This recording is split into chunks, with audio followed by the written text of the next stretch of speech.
Zimbabwe's political landscape is witnessing a worrying trend as opposition parties fail to field candidates in numerous by-elections across the country. This comes amid growing concerns about the state of democratic forces challenging the ruling Zanu PF party in parliament and local councils. Zanu PF has recently celebrated victories in local authority by-elections held in Epworth Ward 6 and Chinhoyi Ward 14. In Epworth Ward 6, Zanu PF candidate Civilized Bush secured a resounding win with 3,022 votes. MDCT's Alice Naya Hunsby only managed 120 votes, while independent candidate Peter Nyapetwa received a mere 23 votes. Similarly, in Ward 14 of Chinhoyi, Zanu PF's Solomon Biswork won with 599 votes.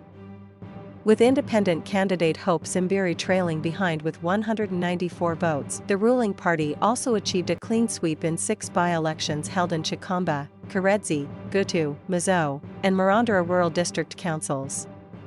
In Gutu RDC Wards 10 and 14, and Mazo RDC Ward 19, Zanu PF candidates ran unopposed as opposition parties failed to nominate any challengers.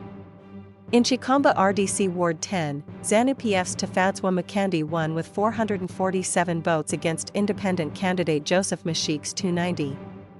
Meanwhile, in Karedzi RDC Ward 4, Zanu PF candidate Austin Fikleal secured 1,577 votes, dwarfing independent candidate Machik's 265. The opposition parties, including the CCC, MDC, and others, have faced numerous obstacles, allowing Zanu PF to consolidate its power. Voter apathy continues to plague these by-elections, further contributing to the ruling party's dominance. MDC spokesperson Chenjetai Guta criticized the Zimbabwe Electoral Commission's electoral operations, accusing them of fueling voter apathy. Guta estimates that only 25% of registered voters participated in the by-elections.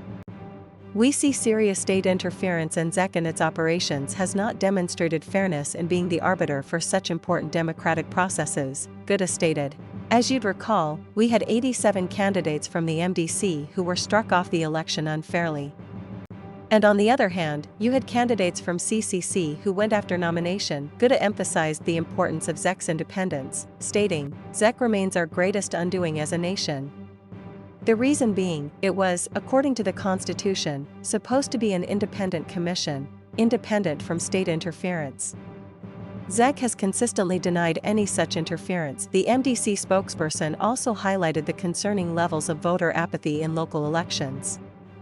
Look, only about 25% of registered voters participated in the election, of course. Zanu PF had a big margin. But this is attributed to the evident vote buying.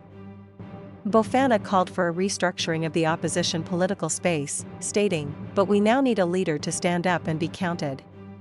But as I have said, leaders do not emerge every day. Yes, we already have some people who come up and say we are opposition, but they do not have the charisma, you know. So what we need now, what the future needs is someone a leader who emerges and fills the gap that has been abandoned by the likes of Chamisa,